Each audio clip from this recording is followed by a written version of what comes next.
Get that there.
everyone. We're going to get started in just a few minutes. We're waiting for a couple more folks.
Okay, are we ready over here? Okay, I'll call the August 2026 meeting of the Manitou Springs Planning Commission to order. And first item of business is I'll call the roll. Commissioner Graybill. Present. Commissioner Wilson. Present. Commissioner DeLay. Present. Commissioner Lundgren? Commissioner Harper? Present. And Commissioner Warner. Are you, can you Present, hear? present here Okay. online. Okay, so I'll let the record know we have two regular members are not present, so we seated the two alternates who are here. And we'll start. Next would be approval of the minutes of the May meeting. Is there a motion?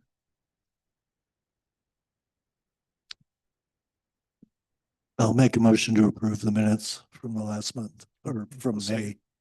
Okay, any discussion? Okay, then all those in favor? Any opposed? Um, I don't believe that the folks that weren't seated for that meeting should vote.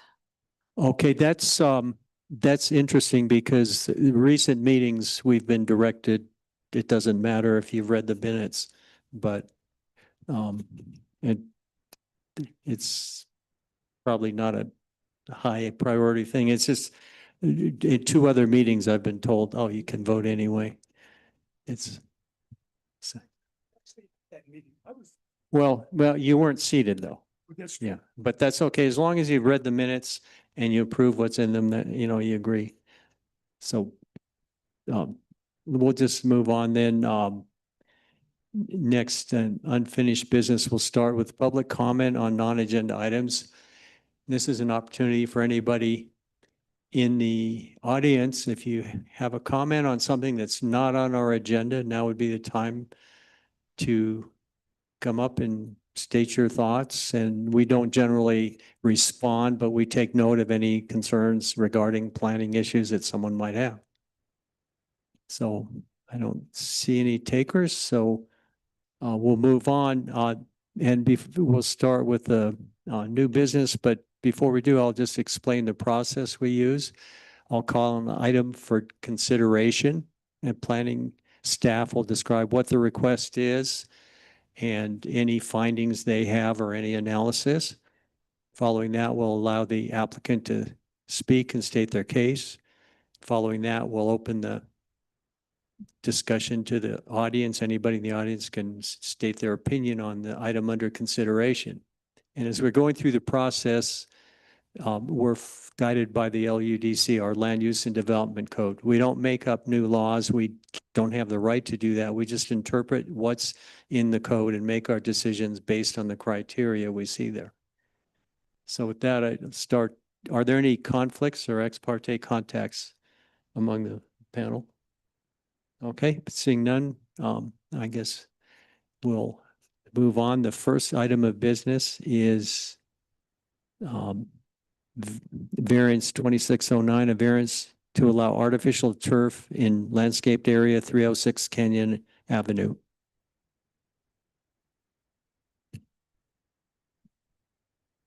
Okay, thank you, Chair. For the record, Fred Rolandhagen, Planning Director, and I'm going to be presenting this case. Let me pull my presentation up.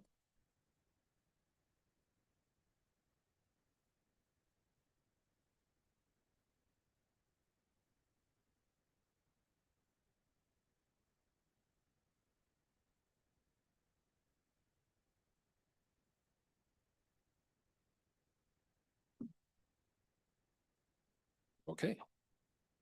Here we go. We'll move on. Okay, this is variance case 2609 located at 306 Canyon Avenue.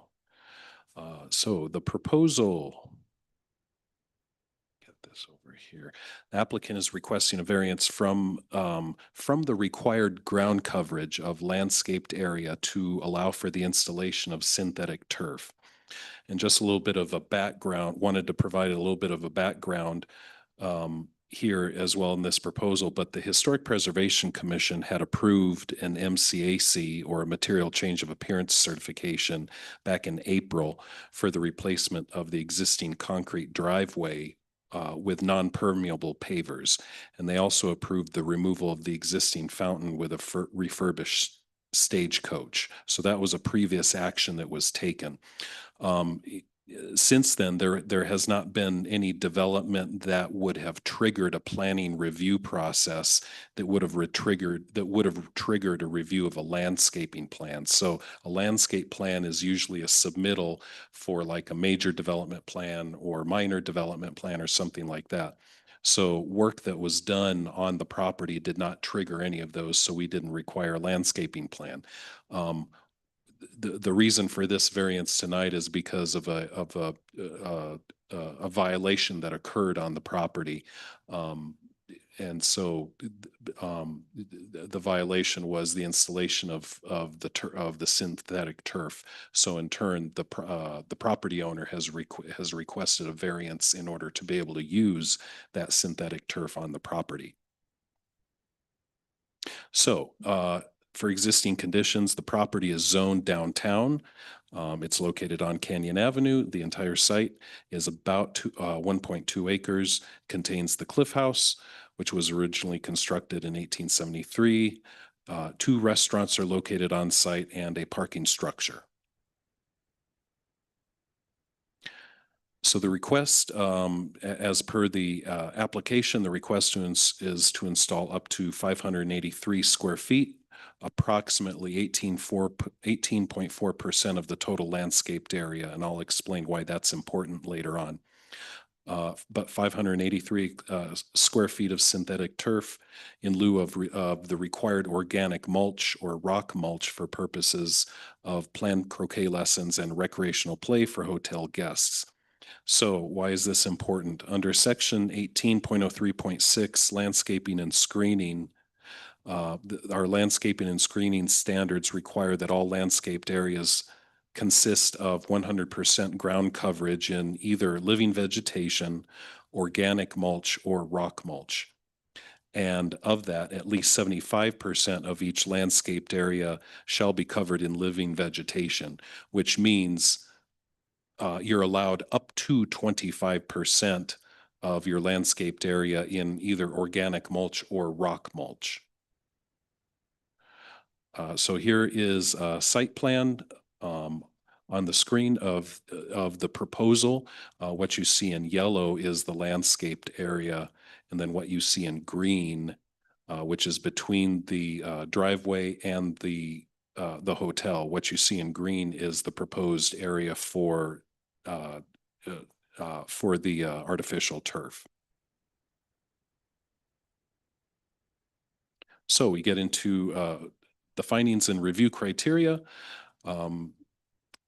So under the approval criteria, no variance shall be authorized unless the Planning Commission finds that all of the following criteria have been met. The 2 following criteria, number 1, proposal shall not result in development of areas at risk of natural hazards unless adequate mitigation is provided to the satisfaction of the planning director pursuant to standards in Chapter 18.03.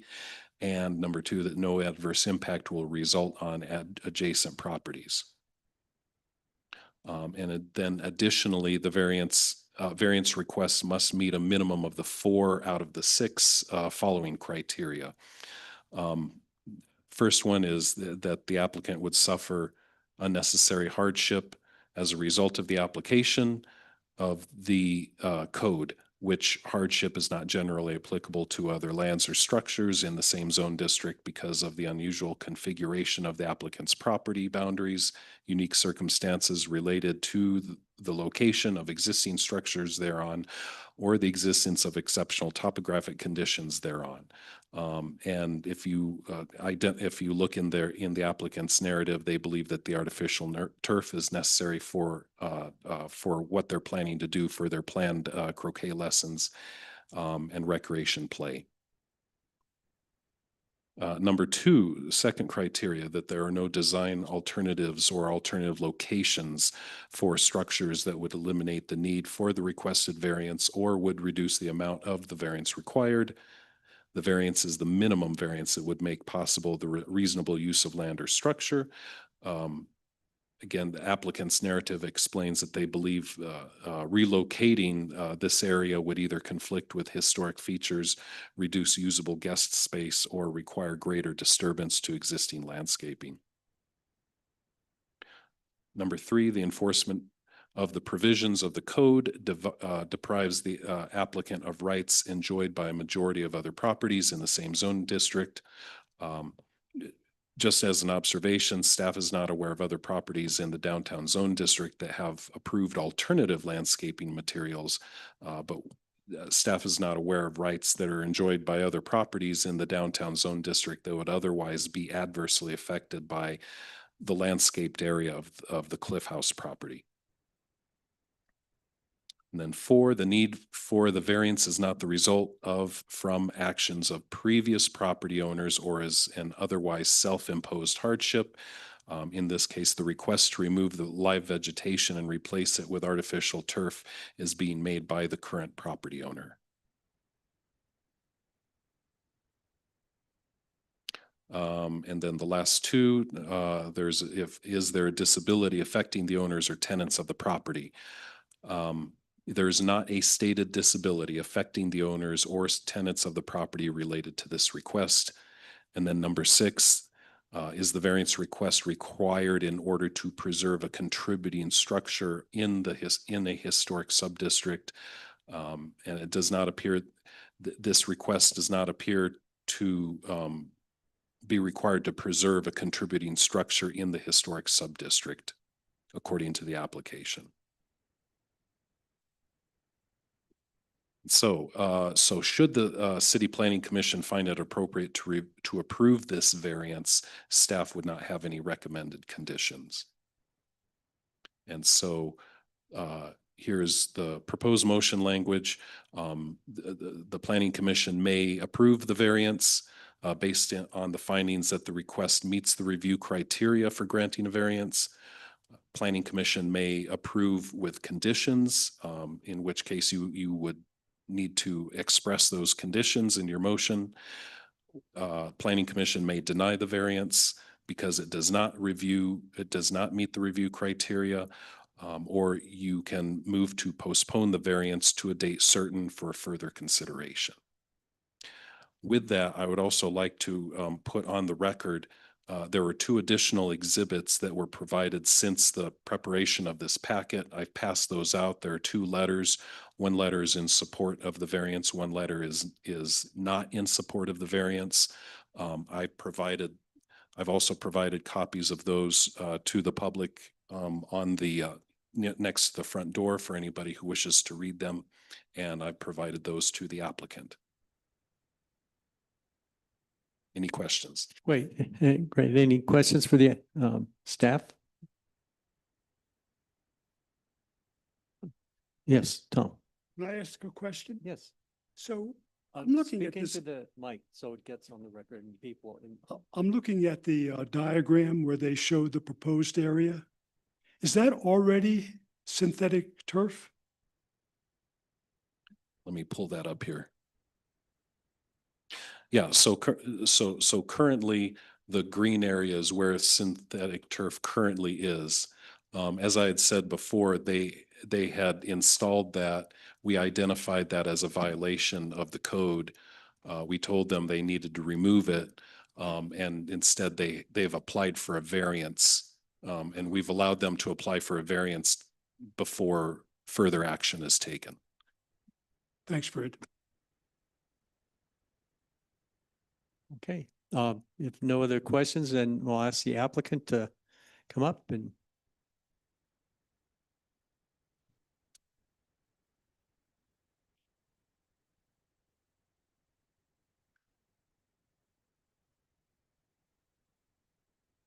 And you can start by Hello. stating your name and for the record. Yes, my name is Mark Wyatt. I'm the owner of the Cliff House, 306 Cannon Avenue. The floor is yours to. Thank you.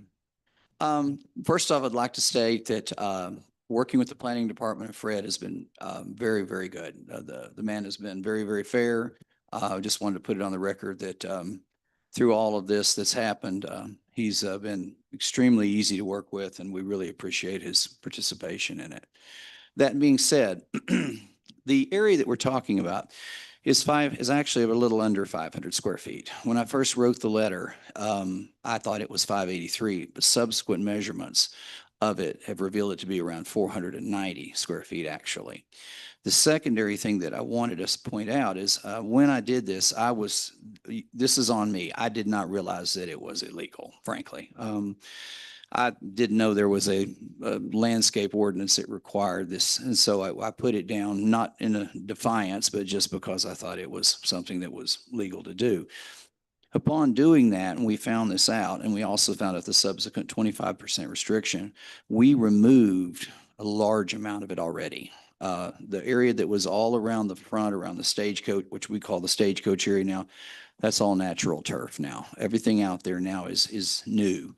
The only remaining portion is that little triangular portion that's on the other side of the driveway next to the building. And the reason we want that is because we plan on doing croquet lessons as a portion, and also some maybe afternoon teas as a portion of our property's, amenities. We think that's something the guests will really appreciate because obviously we're a very historic property, and we do very much respect the historic nature of the Cliff House. I want to really reiterate that. We're doing everything we can to bring a lot of the things back that historically were there to begin with, and we in no way intend to do something that would be considered, gauche, so to speak. I know that a lot of people talked about the previous gardens that were there, and they were beautiful at one time. But when we had a landscaper come in and look at it, we found that 90% of it was dead. It hadn't been watered appropriately. It hadn't been cared for in several years because the previous owners, frankly, didn't care much about the property for the last few years. They kind of let it go down. So those gardens were not taken out because they were just, I didn't like them. They were taken out because a good portion of them were indeed dead. Secondary to that, we did go back with a large amount of xeriscaping in a large amount of areas all around the building. So we do respect the fact that it is a pollinator city, as you call it. We put many of those plants back. They're growing like crazy, as a matter of fact, right now. Kind of in conclusion, what I'd like to say is this. We want to be good citizens. We want to be good neighbors. When we do things that upset Manitou Springs citizens, we do pay attention. This is why we got rid of about 65 or 70% of what was there to begin with. Fred probably remembers that was out there originally. And the only thing that I would ask is that you allow us to have that small remaining portion so we can do these events for our guests that are quite unique, croquet lessons, an afternoon Victorian type tea, those kind of things, which we need the synthetic grass. And by the way, the synthetic grass is not plastic. It's soybean based. So it does not have the plastics runoff that people were worried about. That's not the case. Sinlawn is a totally different product. But anyway, back to what I was saying, we would like to be able to provide that for our guests, and also to have it as something that would be fairly unique to the property. But I appreciate you guys giving me the time to talk, and I'll return back to you. Okay, any questions for the applicant? Tom, yeah, get close to the mic. Yes, I'm recognizing you to speak. Thank you. Okay. So I don't understand. I walked by there and it looked like that area that you've got outlined on your diagram is already natural grass. Is that not true? No, that is true. We took that out. You took all the synthetic We stuff took out? all of that synthetic that was facing Cannon Avenue, that avenue, which was what was causing, I think, most of the consternation among the citizenry. We took that out and replaced it with natural grasses and xeriscaping. The only remaining portion is, like I say, that little triangle that's right up against it in the corner, kind of where the building crooks, that in that area right in there. Sure. Yes. Steve? What's the advantage of the artificial turf over natural grass in that area? The advantage is when you use, particularly with croquet lessons, or if you set up for like afternoon teas and things, because of the pliability of grass, and especially use, it tends to get beaten down and divoted really badly. With croquet, particularly if they hit the mallets and hit things, it would divot it, and it would be kind of a maintenance mess, so to speak. Whereas the The synthetic, because of, its stable nature, allows it to be much more smoother. Not to mention the fact that if you ever play croquet, it's much, much simpler to play it on a very, very flat, smooth surface rather than something that would have various, lengths of grass. I guess we could have put in like tiff grass like you would in a golf course, but that would be even more difficult and everything to take care of, especially with the drought restrictions, of course, that we have.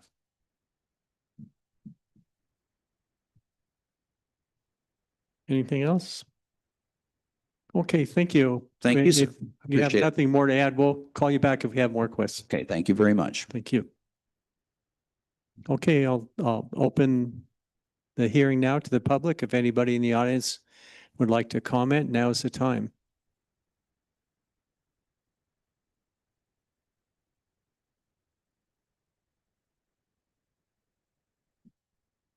Okay, I don't see anyone. I don't think, there's no one online, is there? I can't really, my eyes aren't that good to really see. Are there any hands raised? There are no hands raised. Okay. Okay, with that, I guess we will close the public comment portion of the hearing and we're ready to deliberate. Any thoughts? Yeah, I have a question for Fred. Fred, why does the city discourage artificial turf?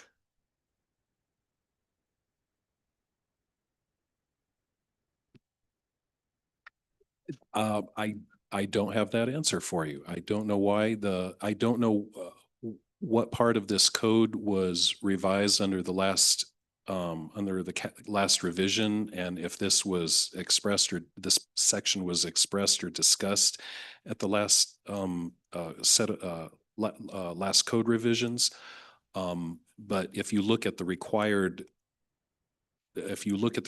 materials, they're natural materials, including live materials and and natural mulch and rocks and things like that. Yeah, I was involved when we did the code update, and there was a group within the community that felt it was really important to focus on natural vegetation. And the concern is the ever expanding impermeable surfaces and hardscape and heat island effect and inhospitality to wildlife, including not just deer and bear, but pollinators, whatever. So I think that was sort of the motivation for strengthening it and creating what was created. So if he wanted to put concrete there, he could put concrete there? Or no? I think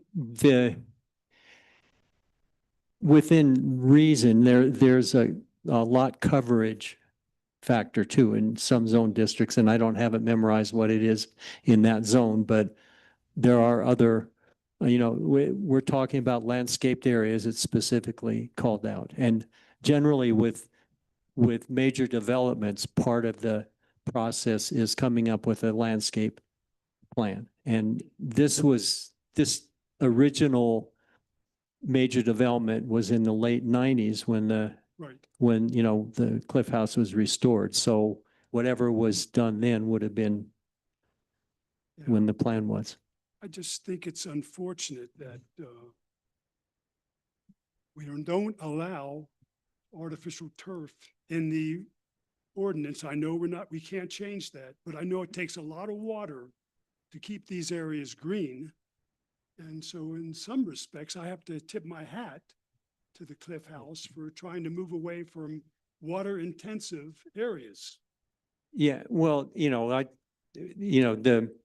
there are other choices like xeriscaping, and that's what has been encouraged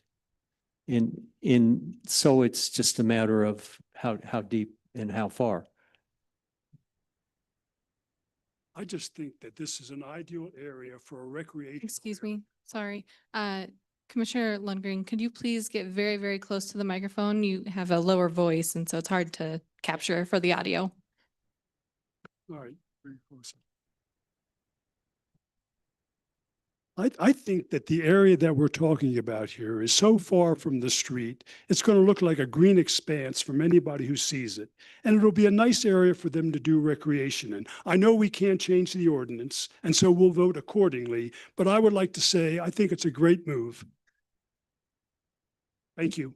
You know, this is something that can always be something that the code can be changed, but we are not the ones that change it. We can recommend if there's ever someone asks us, we can tell individually, we can contact members of city council and tell them we think this is an issue and they might be stimulated. If the outcome of our decision is not what the applicant wants, they can appeal, or they can, you know, either appeal our decision or appeal to council to change the ordinance. But, you know, for now, we're looking at what we have on the books. So. Frank. Yeah, would the, I know the Historic Preservation Commission, whatever, opined on the other part of the, is there any reason why they didn't opine on this part, or is that different? Number one, this was not part of the proposal, with the proposal that went to Historic Preservation Commission. But with HPC, what we're looking at is generally historic buildings, historic structures and things like that. And it doesn't take into consideration the HPC code. The Historic Preservation Code does not have any requirements for landscaping. So that would not be, that wouldn't be under their purview. Any other thoughts? Justin? Just a thought, I don't want to do public math, but I think the applicant stated that the square footage was substantially lower. Is there a way to see if that now is under the threshold? Regardless of the square footage, even the upper one, the 583 appeared to be within that 25% threshold. So that's not the issue. The issue is the type. Not the amount, but the type, and that type, the artificial turf is not permitted. And that's what they're requesting the variance for, is to use the type instead of rock mulch or live vegetation or a mulch of some kind. Just so I understand, I guess the code completely, we're saying that artificial turf is not allowed in any quantity on parcels in Manitou Springs? Yeah, that's what it appears. Chelsea, do you have something to add? Yes. In my reading of the code, it's not a permitted type of landscaping for landscaped areas as required by code. It is not strictly prohibited as a ground cover in areas that aren't considered part of the required landscaping. And the other factor if, you know, it were permitted for those exceptions you're talking about, it is considered part of the hardscape, part of the lot coverage. And depending on the zone district, there's a limit on how much lot coverage you can have. I think it's 50% in the LDR and what, you know, whatever those numbers are. Yeah, that's correct. So in terms of lot coverage, in the downtown zoning district, lot coverage can be up to 100%. So Yeah, correct. But in the others, in the residential zone districts, there are numbers. yes, in residential, the other zone districts have do not allow 100% lot coverage. Yeah. They have to have Yeah. certain amount of pervious surface, or a certain percentage of pervious surface, not occupied by driveways, buildings, and things like that. Yeah, and I just brought that up just on our other two items. This same topic comes up, and there it's a calculation of lot coverage rather than permissible landscaping.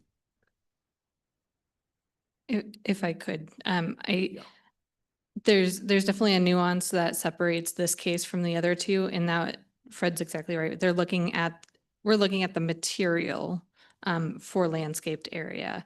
And this case essentially was triggered by an action that took place on the site and code enforcement action that stemmed from that. And so this is kind of the natural progression of that, of them removing the landscaping that was no longer serving them in their words.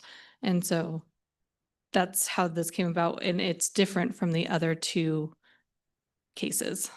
Exactly. That's what I just said. So, moving on, I'll just move that we deny, variance request 2609 based on the findings that the request does not meet the criteria required to grant a variance.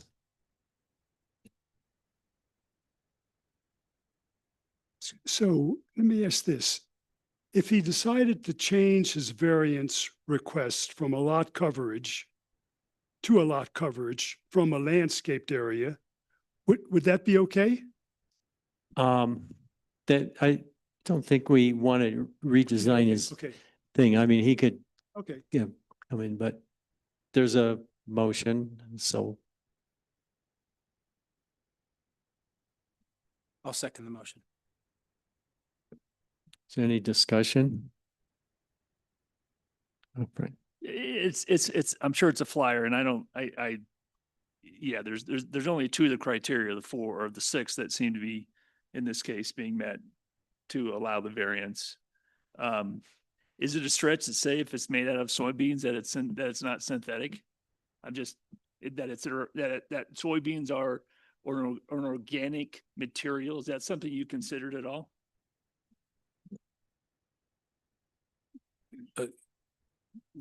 No, I don't see that as something that would meet the code because this is a manufactured material.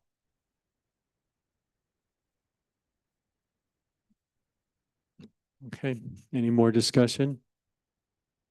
Yeah, I just want to state that I'm feeling for the Cliff House. I think what they're trying to do is a good idea. And basically our ordinances are prohibiting them from doing that. I would encourage you to go to before city council and see if you can't get some sort of changes to the ordinance. Because in these times of drought, I think we need to be looking more at AstroTurf or something of that nature. Okay, I'll save my comments on that, but I'm not definitely in agreement with that AstroTurf as a solution to the drought. But with that, we have a motion and a second. If there's no more discussion, let's vote. All those in favor of the motion signify by raising your hand or saying aye. And any opposed? I'm sorry. Are you, I guess I don't know the motion. What's the motion again? the motion is to deny variance 2609 because it does not meet the criteria. So, Yay. okay, Sean, have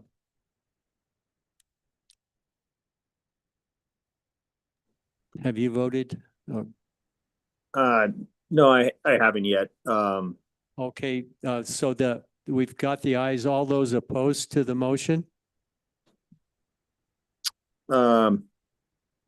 Yeah, I mean, in concept, I would oppose, but if it doesn't, if we can't bend, because I'm new to this a little bit, so I apologize, but the variance is designed to when it if it's not the code, then you could approve the variance to approve this, correct? But however, since we don't meet enough of the criteria, we cannot approve this. Is that what's accurate? Yeah, that's exactly. And that was the motion. The motion stated the opinion that the variance request did not meet the requirements, the criteria. So I guess the question is, are you voting for or against the motion? I'll vote for it. Okay, so the motion carries and if there's what is it, 7 business days or 10 business days to file an appeal? If, I believe it's 10 calendar days. And just for the record, I saw that the motion carried 7-0. Is that accurate? yes. Okay. Okay. So with that, we can move on. The next item of business is variance 2605 and variance 2606, setback variance and lot coverage variance at 2 Grand Avenue. Thank you.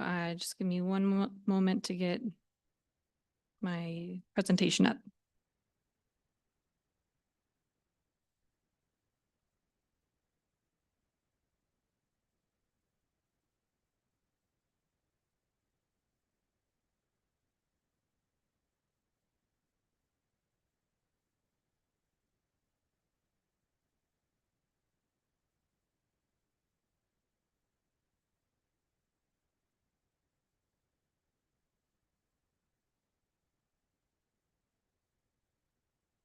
Can I ask a quick question while she's looking this up?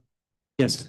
If they do appeal, how does it, excuse me, how does that process work?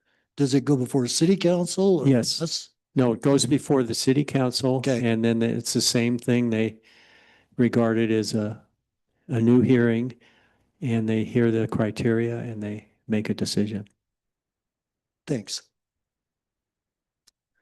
Thank you. Okay. Variance 2605 and 2606 at 2 Grand Avenue. There we are. The applicant is proposing to construct a six-car detached garage, which would require 2 variances. Variance 2605 is a variance to reduce the setback adjacent to Canyon Avenue to 7.5 feet where 15 feet is required. And variance 2606 is a variance to increase the lot coverage to 61% where 50% is the maximum permitted.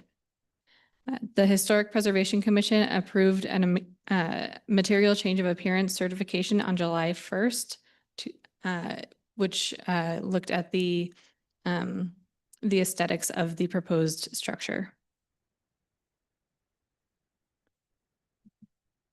The property is zoned general residential and is approximately 1/3 acre.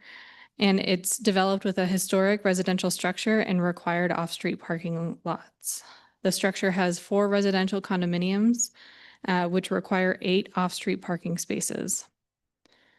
The property also has 3 street frontages. Code is silent on triple frontage lots. So staff interpreted the code to mean that each frontage must be treated as a front yard setback, which is 15 feet in the general residential zone district. The current approved lot coverage is approximately 54%, where 50% is currently permitted. Prior to the 2023 LUDC code revisions, residential driveways or parking spaces were not included in lot coverage calculations. So this would be interpreted to be a legal, non-conforming lot coverage. The owner also installed artificial turf in 2026, which is not currently permitted as a type of ground cover and as a type of living ground cover, excuse me, and therefore would need to be calculated as part of the lot coverage. Variance 2606 requests to increase the lot coverage to include the new garage as well as the to legalize the existing unpermitted artificial turf. A little bit about this site shown here on a, I want to say 2000s-ish survey. You can see the outline of the historic structure. You can also see the parking spaces. And the intent here is to show you how the proposed setback, which is that red curve on the lower right corner of the lot, would interact with the vision clearance triangle.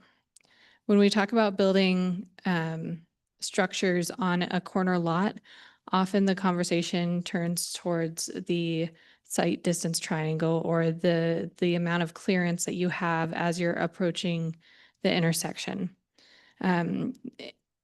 Luckily, code is very, very clear on how we calculate this triangle. And so I was able to show that the proposed setback here, again, the red curve showing 7.5 foot, would not impede the site clearance triangle.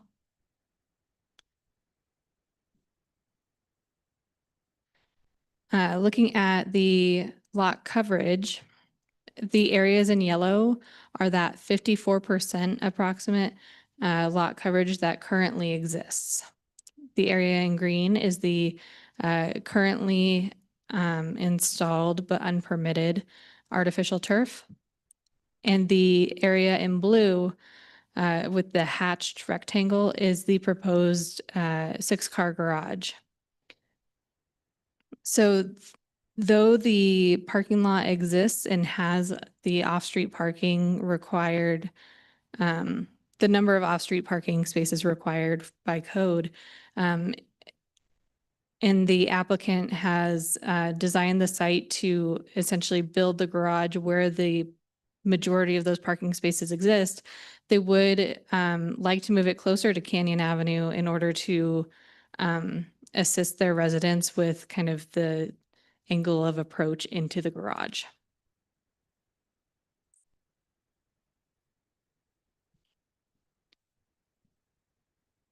And we'll go through the findings and review criteria for variances again. Each one of these will have 2 answers or 2 statements associated with it because this does have 2 variances. So first we're looking at the approval criteria, which states that the Planning Commission shall find that or shall not approve the applications unless they find that the applications will not result in a development of areas at risk of natural hazard or, no adverse impact will result on adjacent properties.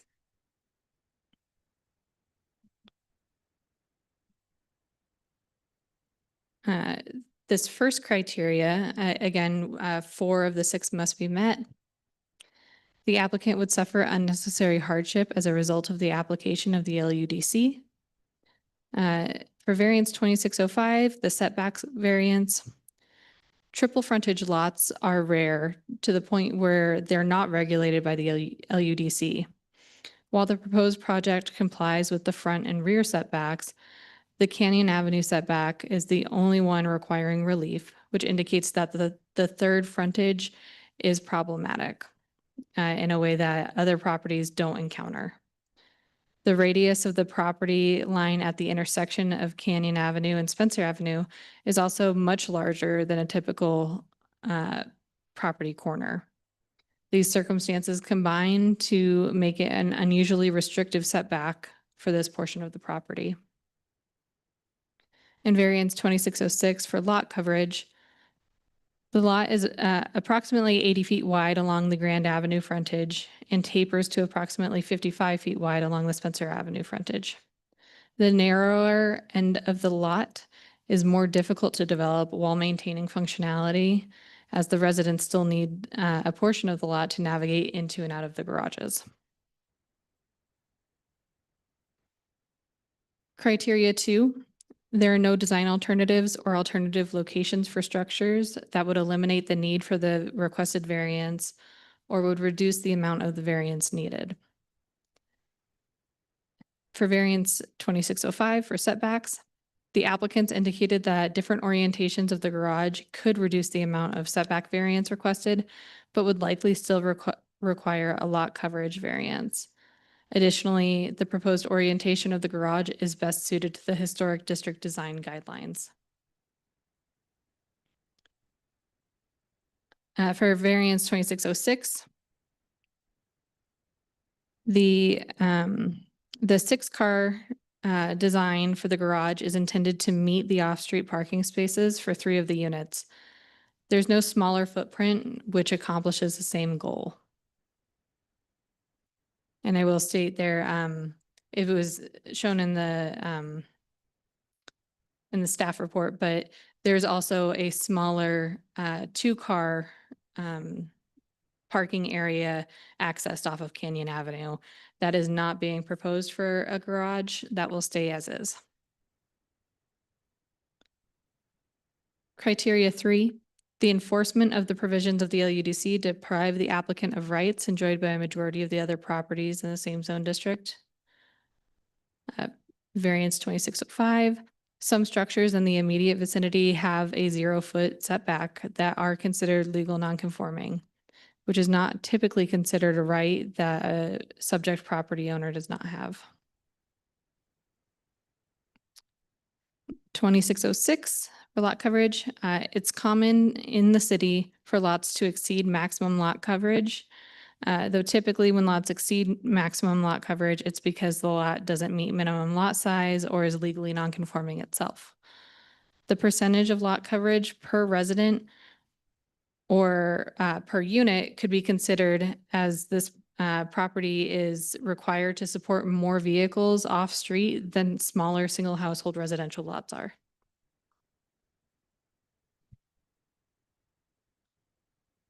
For criteria number 4, the need for the variance is not the result of actions of previous property owners or is an otherwise self-imposed hardship. For the setback variance, the historic architectural inventory form completed in 2001 supports the applicant's statement that 8 Grand Avenue was previously the carriage house for the subject property. The inventory estimates that 1935 as the time when the carriage house was legally separated from the subject property. So though it could be interpreted to be a action by a previous property owner, I don't believe that it was done with the intent to skirt zoning regulations. In variance 2606 for lot coverage, it can be assumed that the property associated with 8 Grand Avenue once belonged to the subject property as well, which again was divided.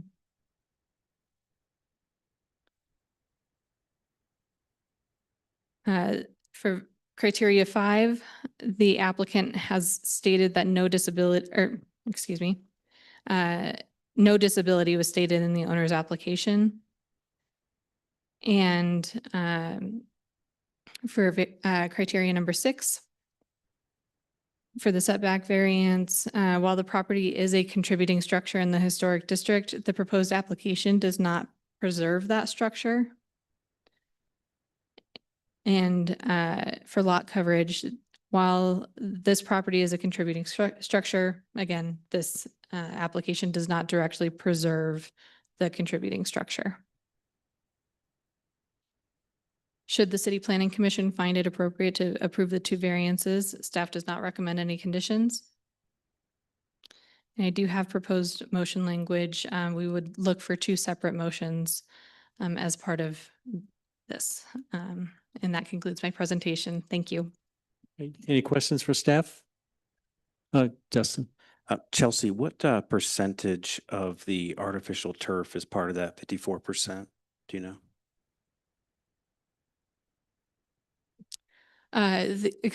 The artificial turf, while it's currently installed, is not calculated as part of the 54%. It's calculated as part of the proposed 61%. I can pull that up in just a moment.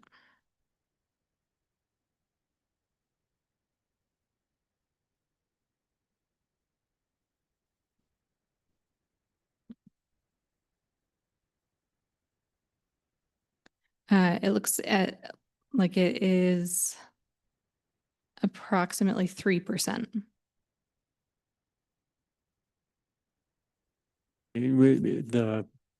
What is 3%? That's the turf? Yes, Okay. the portion of, yes, the turf. Great, thank you. Tom, you had a question? I had one question concerning, in what venue did the owners tell you that they looked at alternate configurations for this garage and that it would take less of a variance? So part of the process for having an application go through the Historic Preservation Commission as well as the City Planning Commission is that staff meets with the applicant during pre-application meetings, and then we work with them to bring applications into compliance. If they cannot come into compliance, that's when we recommend variance applications if appropriate. So we've had several conversations. The applicants and I have had several conversations about this project. But they did indicate that there were alternate configurations that required a less of a variance. I mean, that's what it says. Less of a setback variance, perhaps, yes. So, I mean, it's a reality.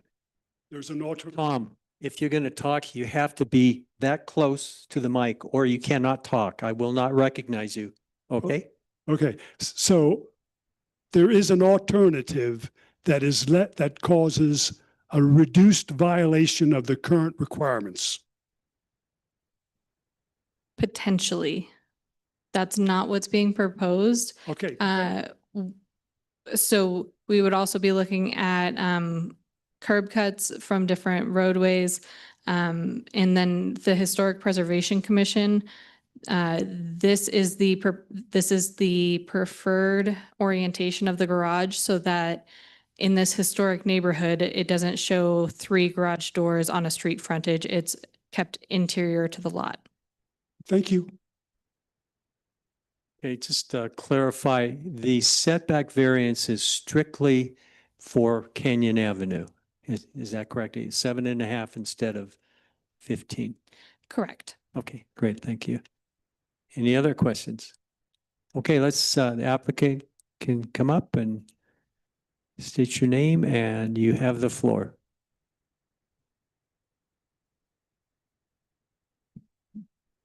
I'm John Perring at 109 Pawnee Avenue in Manitou Springs, and I'm the owner with my wife. Be real close to that mic. John Perring, 109 Pawnee Avenue, and we own 2 Grand Avenues for condos. And you have the floor. Anything you want to address or say? And then if we have questions, we can ask. Chelsea's done a great job on working with us for this. We didn't realize if the setback was a problem until the 3 frontage lot identifier was made.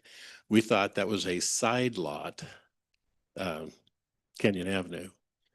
And Spencer could be a front, but we thought that was a side lot also. But it's listed as 3 frontage lots, but the building is really only on the front of the property. So when we heard that they were designated that way, then we heard that there is no code for a property with 3 frontage lots. So in a sense, I'm going to use a different word than she was, but they punted this to you guys, I think is the word I would use, because they couldn't make a determination. The original determination was, well, one of these can be a side lot, and that would take care of the variance. But then that was overstepping, I think, when they talked about it. So that's why it became a variance request. To leave the building with what Tom was suggesting is there another opportunity? It would be very difficult to get into the garage from the existing parking lot. Being able to park there now is difficult. But if we put a garage in that exact same space that would actually meet the 15 feet, some cars would not be able to make that turn and go into the garage. So it's difficult to say what the hardship is, and you're correct, that is perhaps an alternative, but it's a difficulty for the people who would own the property when we sell it to them, condo by condo. I think that's the full side of that. we did find an assistance for us in the building of the garage. We originally were going to have a retaining wall and then the wall of the building itself. But the contractor identified that can be one wall, which gave us an advantage of moving it a little closer to 7.5 foot. Then we found out 7.5 foot didn't apply. So it is a hardship, but I don't know how you would want to explain that. And it is, there is some ambiguity because of the 3-lot thing, I think for discussion purposes. Now, regarding the turf, I found out the turf wasn't allowable on Friday? Yes, on Friday. And I laid the turf out there as a temporary thing and as a trial because there is no lawn for children to play on. And we have 3 children in that bottom unit. So that one space, which is extremely difficult to, because it's in the shade, to keep grass on it, it's mostly going to be dirt. And to do a landscape 0, the kids couldn't play on it. So they're now currently playing in the parking area and the patios. They're quite happy. But when we put down the turf, they spend their time up there because they can they can wrestle, and they play out there on the turf, and it's a year-round advantage for them. So when we found that out, I thought, oh my, well, I guess I could tell the family that we're going to take the turf out because the code won't allow it. And so we added it to that you did it on Monday, I think, right? The following Monday. So this was added to the existing lot coverage variance because the wording of the public notice allowed for Yes. that specific amount of coverage to change. So this was properly noticed, but it was identified, yes, late last week. So. Yeah. So that one is entirely up to you guys. I'm just giving you the parameters of why we put it down. And I didn't actually pin it into the ground. It's literally laying there. And if you look on it, you'll see children laying on it. So from a residential property, you should be able to have some grass or some play area for children. And that's the only spot that we have for these kids. It's right outside the door for them. They live in that bottom unit. Anything else? Would you ask me questions at this point? Tom? I just want to get this clarified. Is there a viable alternative configuration that is less impactful in terms of violating the ordinance? In my mind, not. Yeah, in my mind, not really, because I really it's going to be very difficult to get the cars into that thing. So that's a hardship in my mind. I mean, we went over this several times, but yes. Okay. Anything else? Okay, Chelsea, I just have a clarification on a corner lot.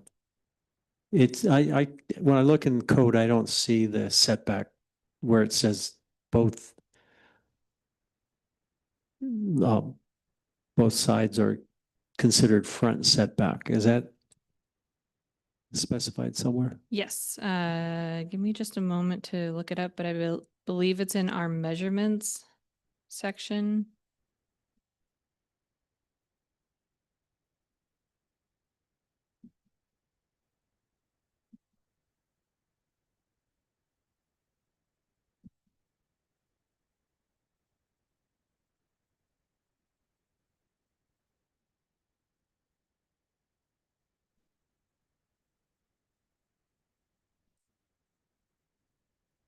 Okay, so it is under section 18.02.1.4.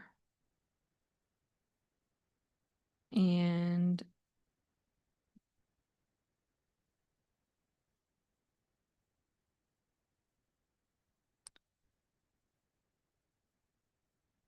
See, I see a thing on corner lots, but it doesn't really talk about. I just don't see where it says.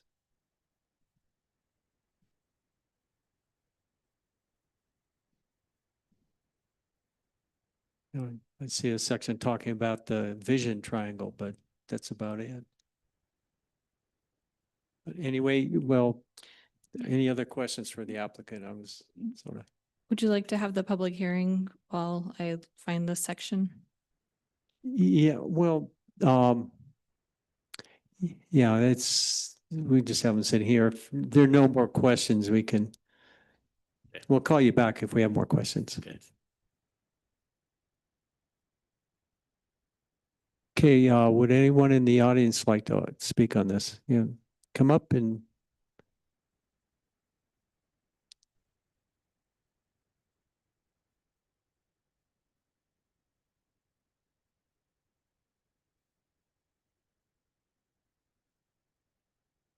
Okay, you gotta hit make it, yeah, There we get it. go.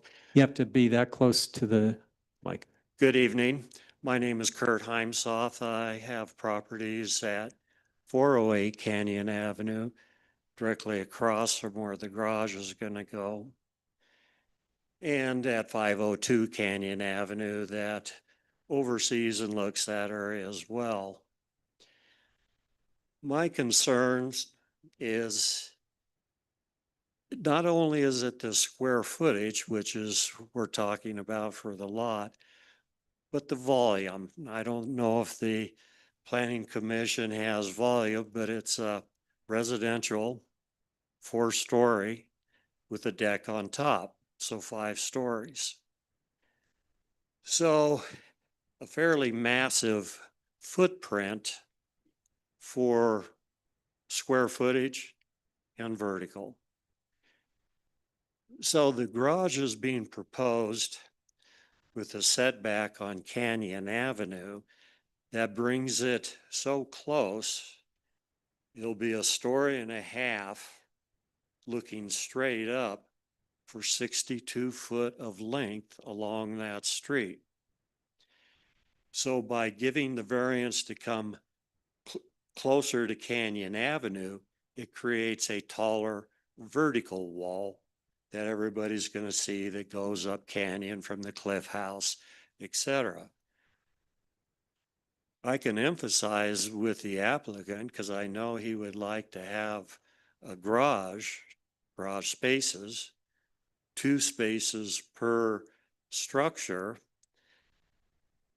And I really feel that it should be moved back so it takes away from the vertical volume from the street without a setback approval on Canyon Avenue. That would mean there might have to be a 2-point turn coming into some of the garage spaces. It's doable. It's an inconvenience to have to make a 2-point turn to get into garage, but we have many of those in Manitou Springs currently that deal with that. The area being over the 50%, if the setback requirement was not approved on Canyon, then he would have to either make them less in depth. I think, if I'm not mistaken, they're 22 or so feet in depth now on the plan. So I would really like to see, because the volume is so impactful on that corner lot. It's impactful, Spencer, wintertime driving, coming downhill. If that side setback on Spencer was held without approval of a setback, it would, I think, make it safer. That's just my opinion on it, because I've lived there for 45 years and have seen cars slide through intersections there, and people not observing what they're doing, come around that corner too fast. Other cars are coming up. It's a round corner, so going up Spencer, good amount of time people cut the corner, and so you need to have a good visual corridor there for people coming up that are cutting, people that are coming down.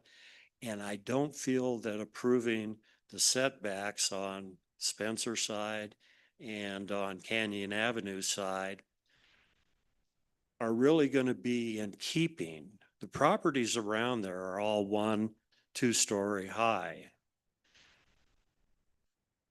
So the garage itself is going to be, I believe it was an 8-12 pitch or something on the roof. So it's a fairly tall roof on top of that. So the lower impact it could have on the structure by keeping the setbacks on Canyon back, it makes the vertical height less that people would see driving down Canyon or for our properties looking across. Because the more setback requirements you approve on Canyon, that vertical wall definitely goes higher and is more of a volume. And I really question the Spencer side as well, just with traffic going on by approving that setback. So that's pretty much what I have to say on that. Okay, great. Thank you. Any questions for Kurt? No? Well, thank you. Okay, thank you. Okay, would anyone else in the audience like to comment on this? Okay, we'll close the public comment portion of the hearing. And I was able to find that standard, it's in our subdivision code, 18.02, no, sorry, 18.05.2.1 D states that corner lots, for corner lot, the front of the lot is defined as the side of the primary building, and both sides abutting a street shall maintain front yard setbacks. And I did also want to clarify a previous statement that was made. There is no proposed variance on Spencer Avenue. great, thank you. Okay. Oh, any other questions? We've closed the public comment portion, so we're ready to deliberate. Tom? No. Anybody? I'm kind of with Tom on this one. If there is a viable option to not have to do the variance, that's what we should have him doing. Is that a motion that you're making? Yeah, I'll make it a motion. Okay. Can you clean that up for me?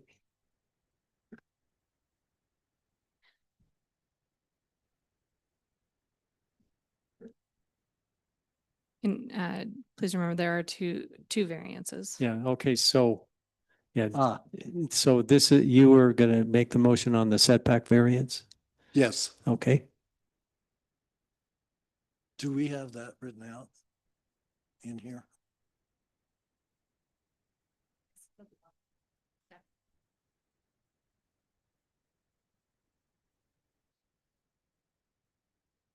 Thank you. So we need.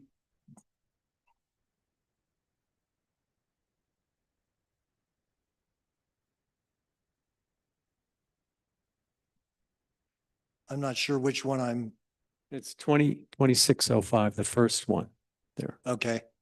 And if you look down about the third paragraph or section is deny the variance. Okay.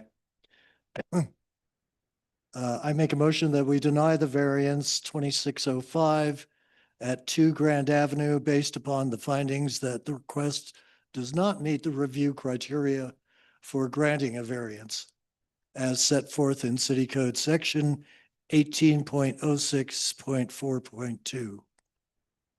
Okay, is there a second? Okay, I'll second that.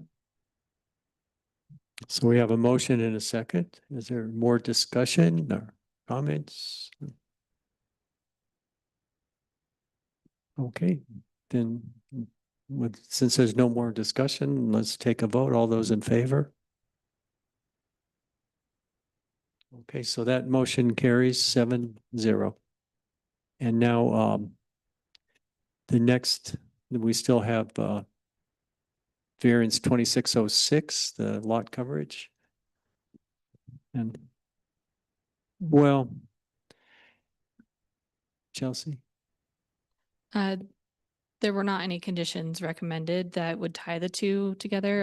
It does, I think for legality, if you could please make a motion, I'd appreciate it. For you, Chelsea. Hmm.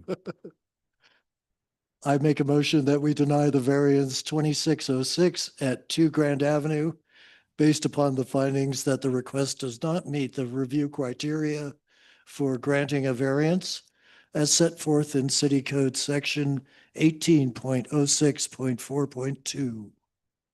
Okay, we have a motion. Is there a second? I'll second the motion. Okay. Okay, all those in favor? Okay, that passes unanimously.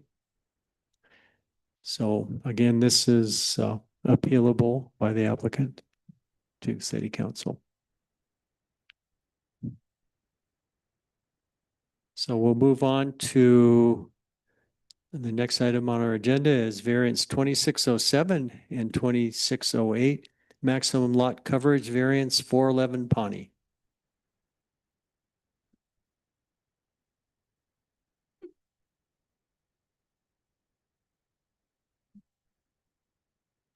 Aaron Ringsred, planner and landscape architect for the record, presenting 411 Pawnee Avenue, variance 2607 and 2608.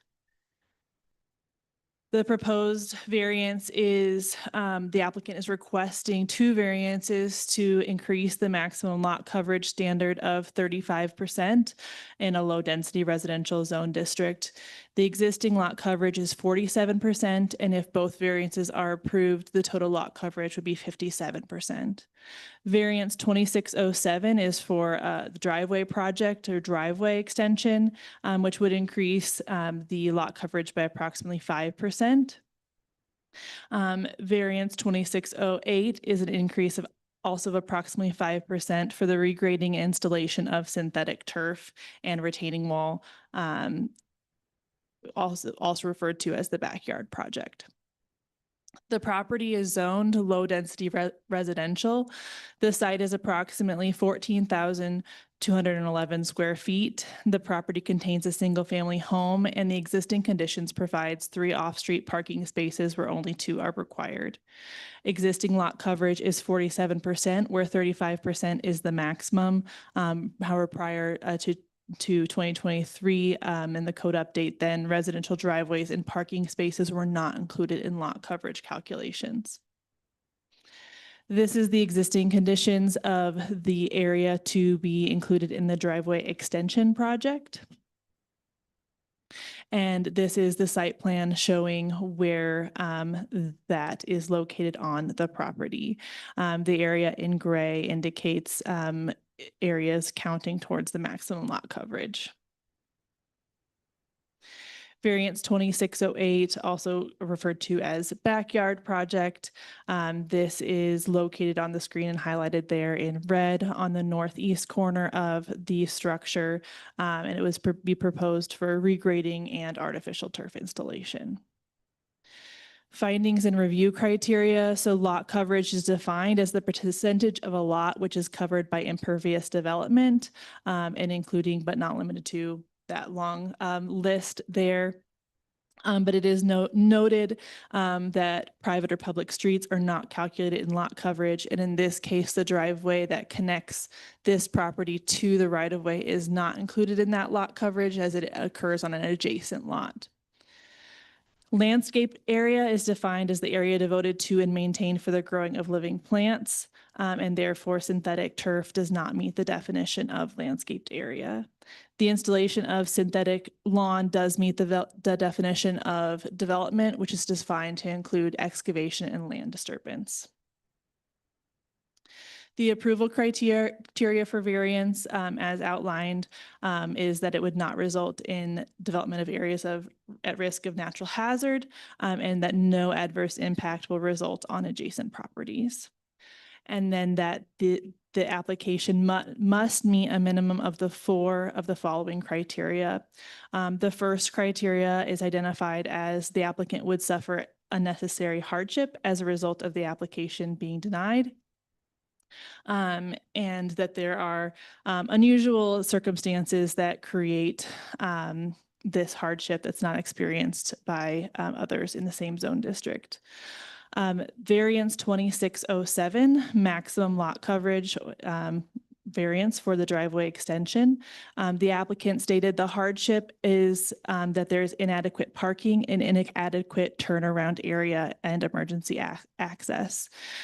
Given the statement regarding emergency access, planning staff did have Manitou Springs Fire Department review the access question, and they stated that if the request was granted based on emergency access, that the driveway would need to be striped and no parking could occur anywhere on that driveway. They also stated that the area being added would not sufficiently increase the turnaround area to allow an ambulance to turn around up there, and the driveway is at a length that they would not drive an ambulance up there because it's too long to back down. So that is why it's accessed from the road. Variance for maximum lot coverage for the backyard improvements. The applicant states the hardship would be the installation of sod and its resulting maintenance. The installation of sod as an alternative is not a requirement of the Land Use Development Code. The Land Use Development Code encourages native living vegetation that is water wise.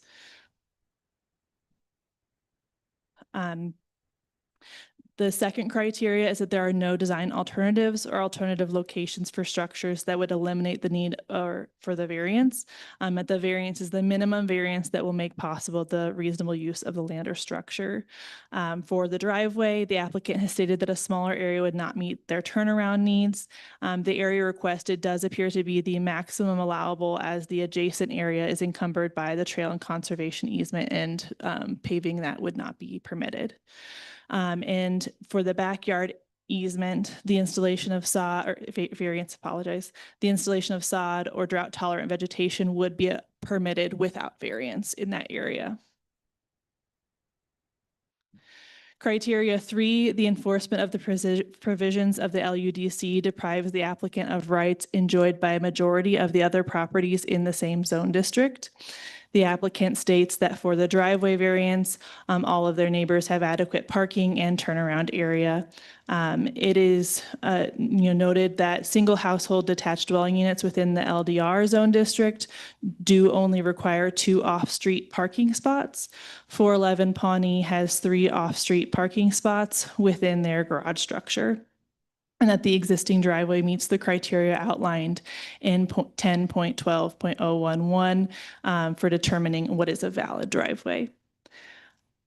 Variance 2608, backyard. The applicant stated the majority of their neighbors have flat lawn areas. The regrading and retaining wall are not what is triggering the variance, and staff does not believe that synthetic turf is common in Manitou Springs neighborhoods.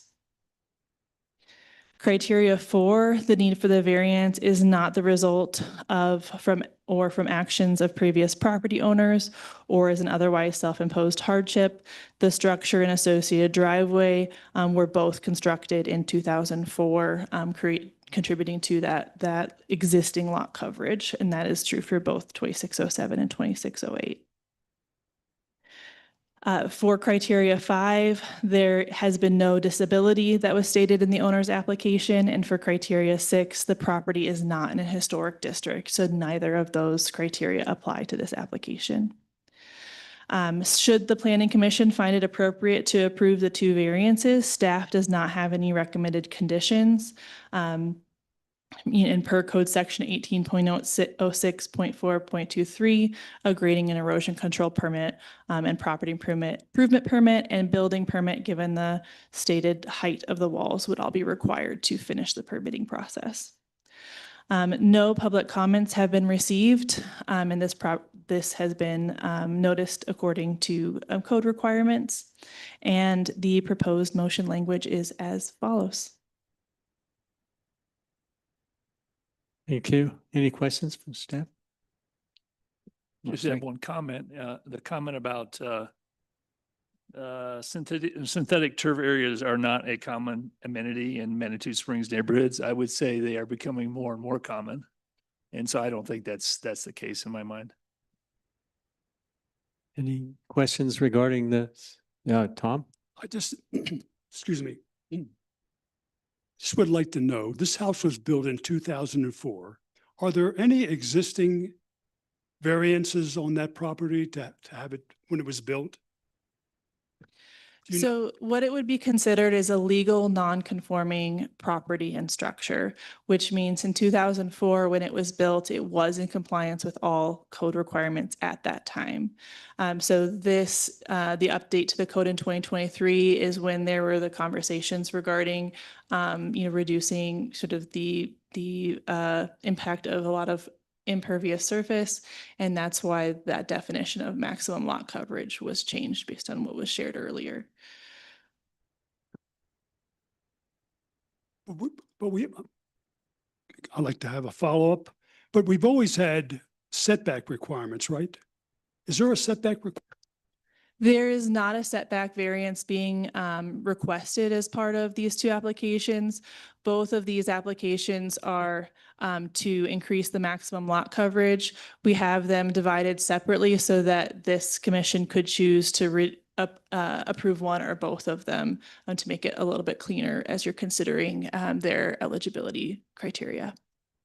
Thanks. Okay, any other questions? Okay, great. Well, applicant want to come up and introduce yourself and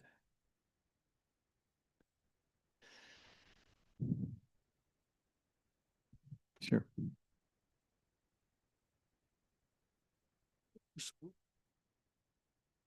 We're sold on. Okay. Oh, the right in the There we middle, yeah. go. Yeah, The green light. yeah. Yeah, Um, remember, you got to be that Right on. close. And, Yeah. and this is portable, just grab it Yeah. and bring it close. my name is Curtis Brown and I reside at 411 Pawnee Avenue. And this is my wife, Kathy. I'd like to talk about the driveway. The original plan for the driveway actually had a pad going to the southwest side of the garage, just a continuation of the driveway. Trying to get a vehicle turned around in that space of the driveway right now can be very, very difficult. We've had delivery trucks that have absolutely refused to come up there because there was no way to turn around. And this would certainly help in that situation.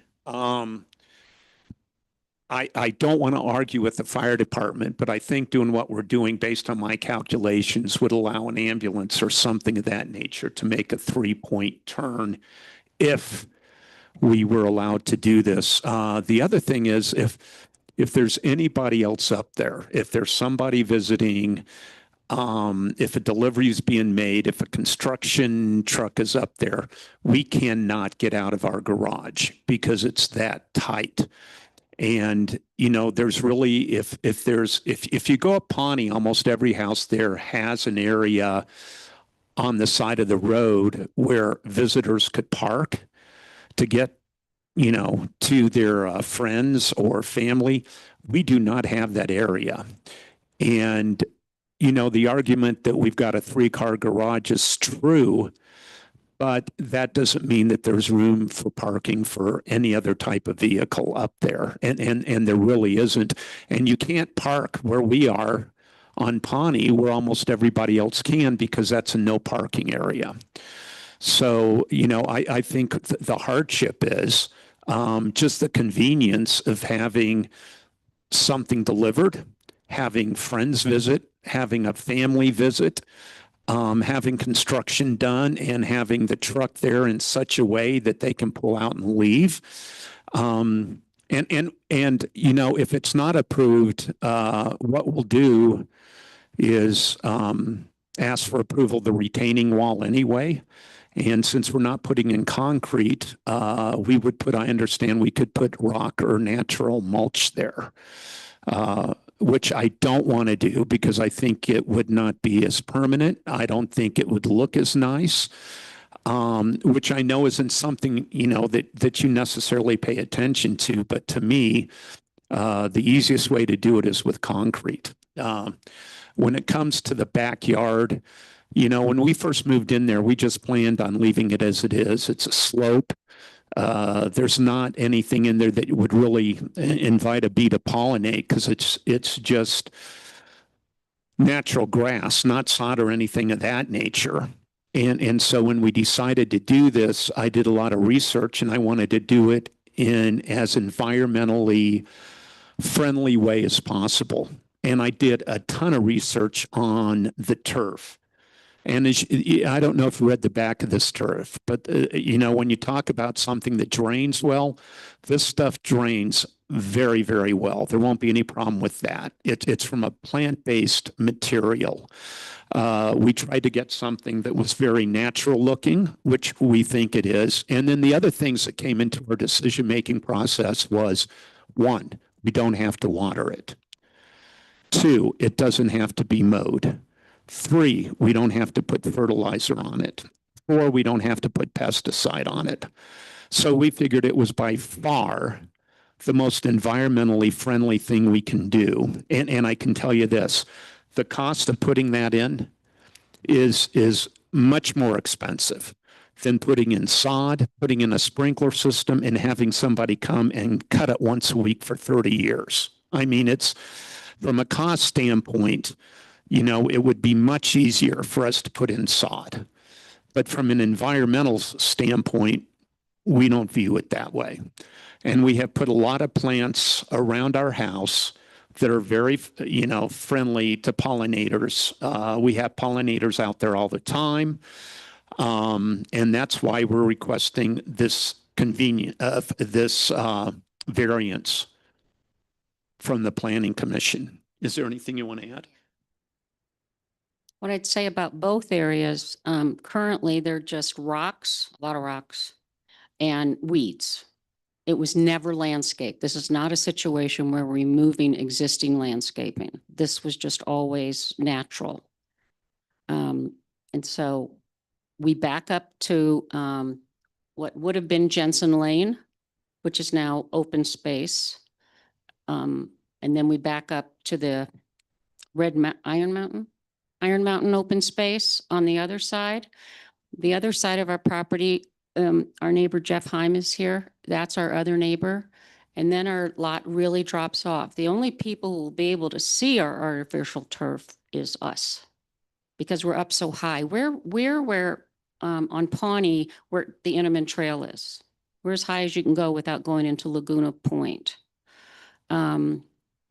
The reason we want a flat place is we've got our first grandchild and, we had people over to play cornhole and we're in the driveway, getting their car with the beanbags. So we can only have one couple over at a time, one car, because we're not allowed to park on Pawnee anymore and have people hike up our driveway.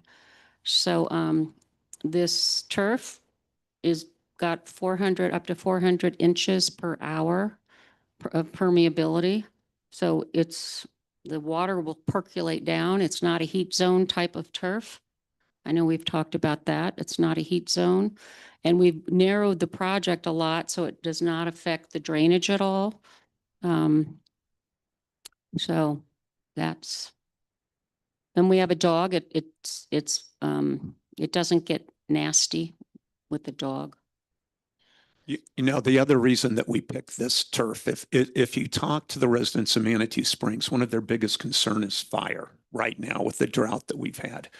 This turf is very fire resistant.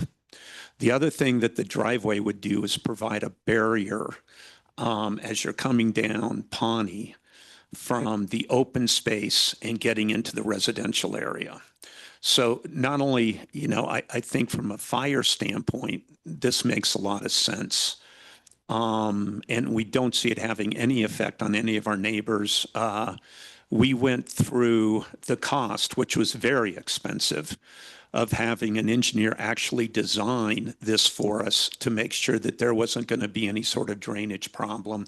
We've had the soil survey done so that there's not a problem with the soil. So You know, I think we've done everything that we need to do to satisfy the commission that when it comes to the actual grading, erosion, things of that nature, that's not going to be an issue. Any questions for the applicant? Just one, Frank? how long you guys lived there? We moved in 3.5 years ago. Okay. We bought the house from the original owner. Yeah. Tom? I'm trying to understand the configuration of this area that you're trying to create. Is it really just to create a parking space for a visitor? Because I don't really see that you can get much room to turn around by Yeah. adding that. You know, I went through and we did the math on it, and it's a big enough area for a small SUV to do a turnaround. Something like a CRV, Honda CRV would be able to turn around there. If you get into bigger vehicles, they might have to do a 3-point turn, but that's a heck of a lot less than the 20-point turn they got to do now. And not only that, we have a lot of people that when they're backing up, hit the wall. I've hit the wall. And I live there. So no, I understand. And would you like to see this bigger blow up and have us? The diagram I have is sufficient. Thank you. Okay.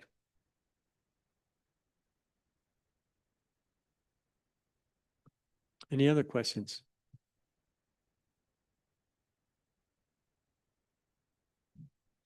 I did want to note one item for the code is that the installation of rock or mulch without any vegetation would still contribute to maximum lot coverage for the lot.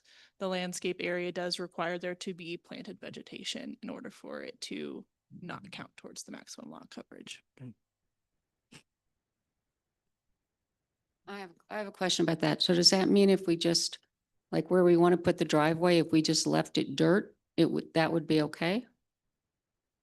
Since that's what it is now? I'll pull the picture up on the screen. So this area here, which is where you're proposing, which is here at the end of the driveway, it's a combination of living vegetation and ground surface soil.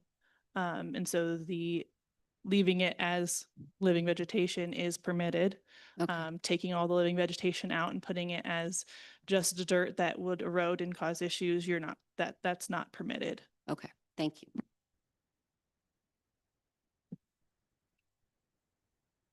I don't think we have any more questions now, so you can Okay. sit back.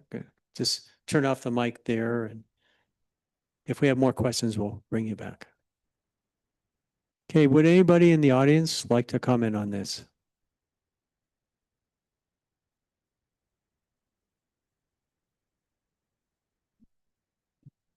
Good evening. My name is Jeff Heim. It's Jeff with a G. I live at 409 Pawnee, so it's the adjacent residence that's in the diagram and the photos that you guys have seen. I can speak, I've read the applications and I've also read the planning department's recommendations, and I am in no way opposing those. I support them. With regard to the driveway itself, I'm the original owner of 409 Pawnee. So our residence was built as 411 was being built. We had moved in and watched the entire process there. That driveway is terrifying. And what happens is delivery trucks will drive up. They can't negotiate the 20-point turn that Curtis is talking about, and then they will try to back down. And they'll back over the retaining wall down to our house. They will back into the Browns residence, and they will run over the retaining wall that goes down to 407 Pawnee, who's our neighbor just down the road. So if there is a way, and I don't think the Browns are being disingenuous, to have a 3-point turn rather than a 20-point turn, it's going to increase the safety of all of our properties. I drove up there the other day on I didn't drive. I rode my gravel bike up there the other day because I put new brakes on it to set those in. And it's got to be 22% as you go around the little corner between our residences.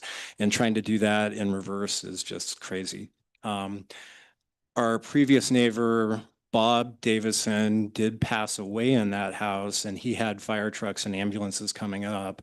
I think the ambulance could have made a 3-point turn. Fire trucks, of course not. So he had cancer, so they were up there quite a bit. They ended up parking in the street, which did block us in. No big deal. But I think just for safety reasons, having that variance for the driveway is important for all of us as neighbors. In terms of the grass in the back, artificial turf, I've never seen it back there. I mean, their house actually blocks the entire neighborhood's view of what's going on behind it. So I don't think any of us as neighbors would, it's going to be the permeability issue. It's not an aesthetic issue at all. And I get it. They do, when they have their activities, they're in the little driveway that you can't negotiate. So I'm in support of that as well. I know you've got your criteria that you've got to meet, but I was just texting my wife as the previous two applicants were talking. She's like, let them know that I think it's a no-brainer. So if you want to put that in the record, her name is Similja, Similja Heim, and she supports the variance request as well. Thank you. Any questions? Okay, thanks. Thank you. Would anybody else in the audience like to talk on this? Okay, I don't see anybody. So I'll close the public comment portion of the hearing. Just had a question on the lot coverage. Is the lot coverage exceeded by both of them together as far as the driveway extension and the Yeah, landscape? the existing conditions of the property as it sits today is a 47% lot coverage, where only 35% is allowed. So the increased lot coverage by 10% would take it to 57%. So that would be 57% allowed, where only 35% is permitted under the code. And so they're adding 5% for the driveway and 5% for the backyard. That's correct. Okay.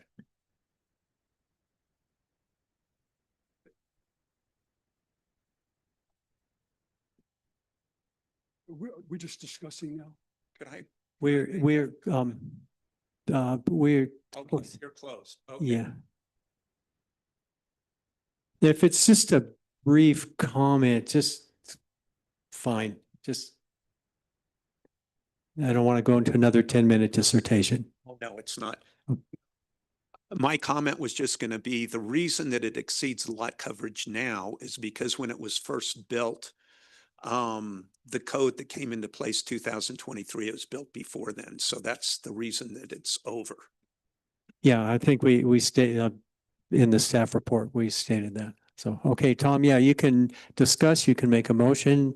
Yeah, As long as you stay on this topic, you can say what you want. I just want to discuss a little bit here because there's been a lot made about being able to maneuver vehicles in their current driveway and what is added by this new extension.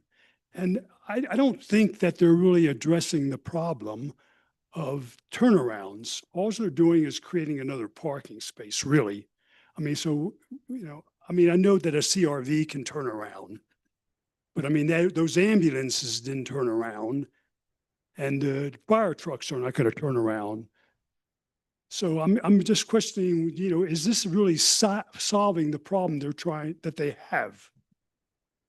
Yeah, I probably in agreement, and I think the fire department pretty much said it would be challenging to turn the emergency vehicles. So, but yeah, I agree, and I guess I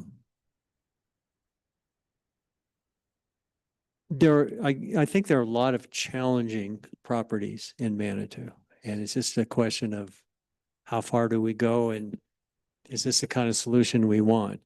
And is it really fixing anything regarding the driveway part?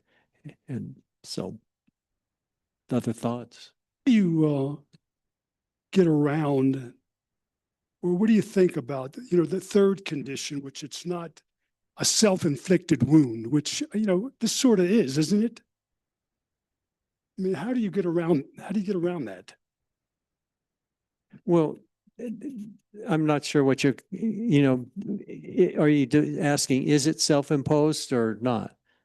Think, when they built this property in 2004, they knew it was in an area of low density, and they used a lot of footprint for their dwelling and driveways, et cetera.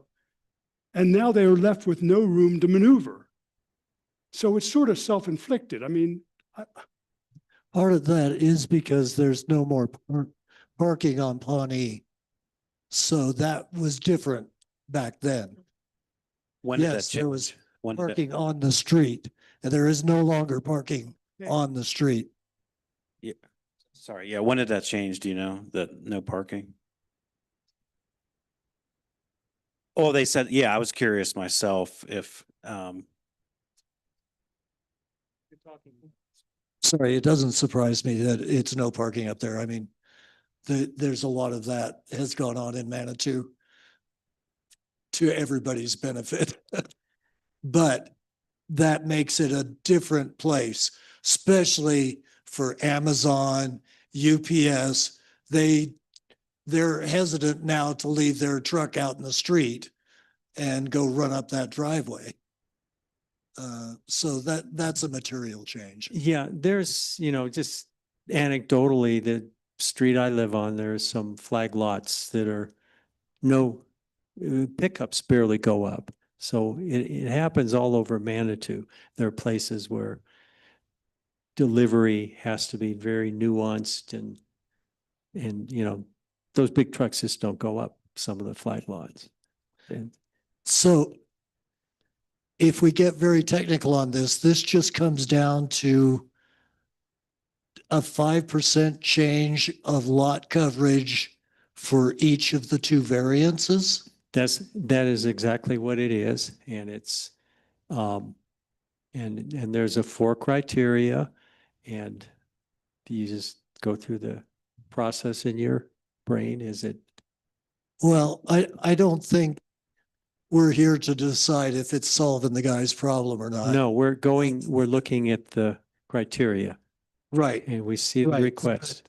So what I'm saying is that if we take him at his word that this is going to make things better and safer, and even his neighbor says it's going to make things better and safer, I think that I've just talked myself into what do you call it? Motion. Yeah, well, it's, the 4 criteria. Is there reasonable use without it? Is it self-imposed? I mean, I would submit that saying I want to have artificial turf is self-imposed. It's not someone telling you have to have it. Okay, so maybe we should approach these as two separate. They're 2 separate ones, and So maybe I just want to make a motion on is it the first one? That is the addition to the driveway? Yes, 2607 is the addition to the driveway, and I do just want to note for the record, if we're referring to safety for fire, that they have indicated that this will not change how they access the property. Okay. But I don't want to jump the gun here. Are we ready for a motion? any germane discussion? I think that's fine. We can discuss after we have a motion. It doesn't preclude Okay. more discussion. Well, I'm just going to make a motion on the on the driveway portion, if I can find it here, sorry.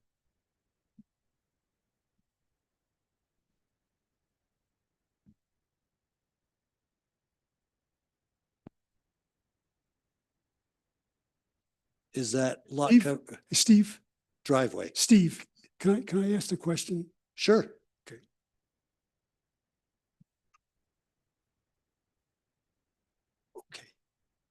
Are there any, okay, we're not supposed to ask, can I ask the people us a question? We've pretty much closed the hearing. Yeah, yeah. And Sure, you want to make a comment? I don't know. I get back to this whole issue of, does it really solve their problem of turnarounds? And I don't think it does. But a little bit it does. But did they look at other alternatives on this property? Or we shouldn't address that? right, yeah, we've heard their proposal, we've heard staff's discussion, and we have our 6 criteria to evaluate. Okay. And the legitimacy of whether it solves a problem or not is part of the thing you might think, but then you have the criteria and that's where we're going. So Steve, So we're not going to redesign the project here. Okay, okay. Steve, I'm going to make a motion on approving variance 2607 at 411 Pawnee Avenue based upon the findings that the request meets the review criteria for granting a variance as set forth in City Code Section 18.06.4.2. I'll second. any discussion? Okay, then let's vote on this one. All those in favor? Okay, all those opposed? I will oppose this. So let's move on. Now we have the second variance. I'll move to deny variance 2608 at 411 Pawnee Avenue based on the findings that the request does not meet the review criteria for granting a variance as set forth in City Code Section 18.06.4.2. I will second that. Any discussion? Okay, then let's vote. All those in favor? Okay, so that motion passes 7-0. So, that's all very interesting to have 3 items all with artificial turf. It's never happened before. Yes, is that say something about the future? I hope not. But anyway, let's move on. The next item is other business. Do we have any other business?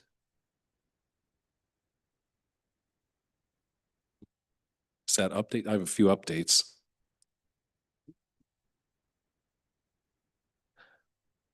First of all, actually, just a couple updates. One thing we're going to do is we're going to put something, we're going to put just a presentation on the Planning Commission's agenda for, I believe it's going to be for next month. It might be for October, but we're going to be discussing what we call a Local Impact Accelerator Grant. This is something that Public Services has been basically spearheading and in charge of, not Planning Department, but Ben Schmidt, our Public Services Director, led applying for a Local Impact Accelerator grant by the Colorado Energy Office. This grant is going to be for having a consultant prepare guidelines and policy on multimodal transportation and putting together a set of guidelines. So when the city wants to expend money to increase multimodalness on a street or on a stretch of street, that will have a set of guidelines and regulations to do that. This process may include some revisions to Title 18. We're not sure yet, but we want to keep the Planning Commission involved and included in the discussion as it moves forward. So we're going to be, our consultants are going to be coming to the Planning Commission, making that presentation probably next month, but maybe in a couple months. So it's very exciting. The other thing, wanted to give you an update on the code revisions that the Planning Commission had voted for a number of months ago.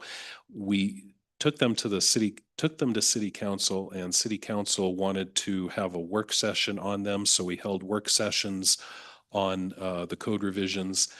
At that point, it was stopped. We were asked to not move forward with that because the city council frankly had a number of other agenda items that took priority. One of them being was the settlement agreement with the Cog Railway. That was a very big agenda item that took up a lot of their time. So now that now that those agenda items are off the table, we're going to bring forward the code revisions back to city council, hopefully in September, and see where city council wants to take them. So.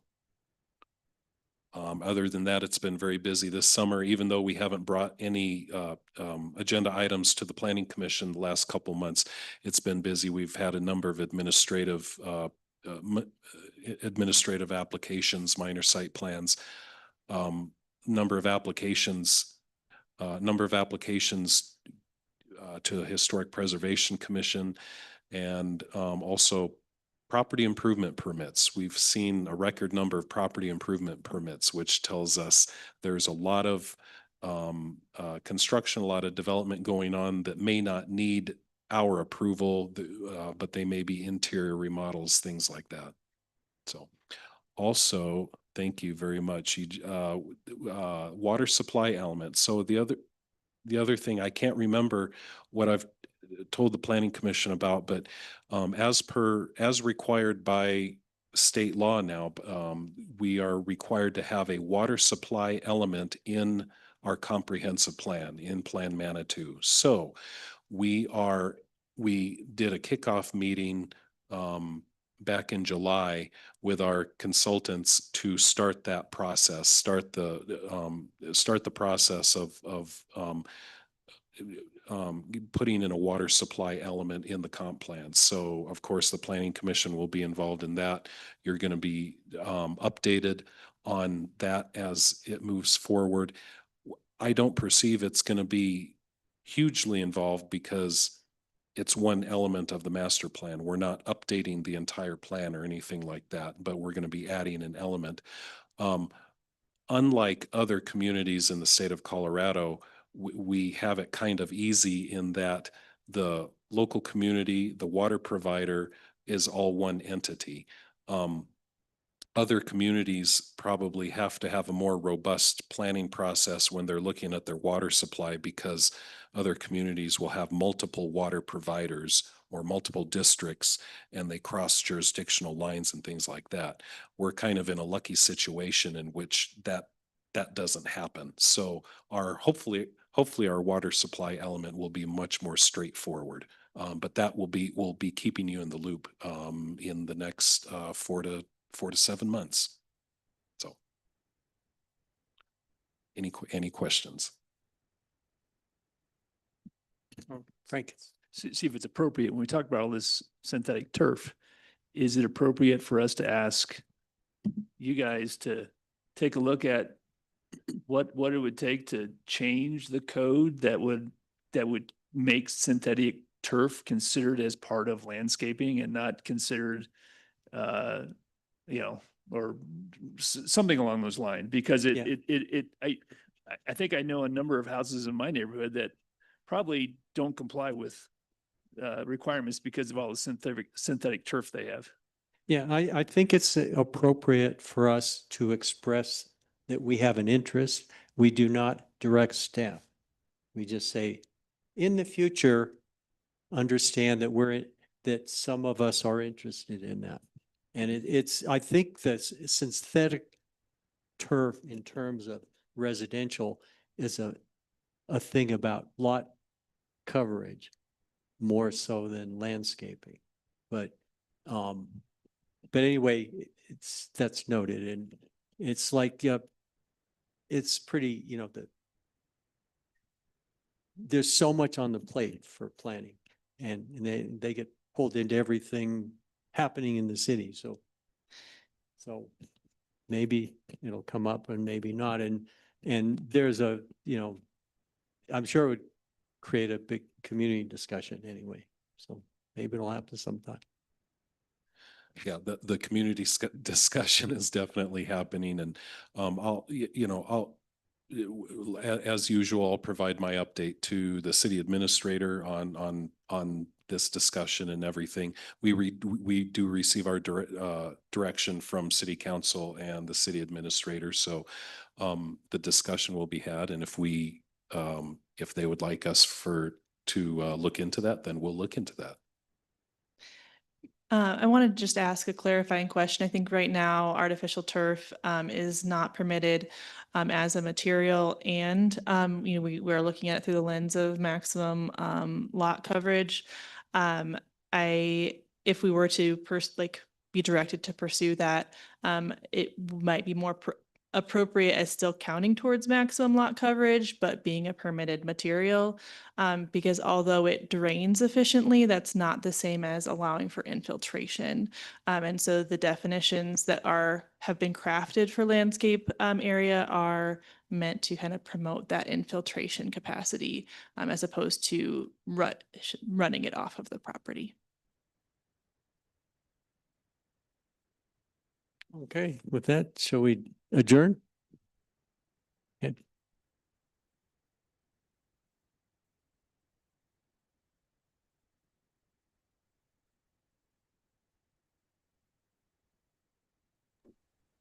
Hey, thanks, guys. That was really interesting. I look forward to being there in person next time.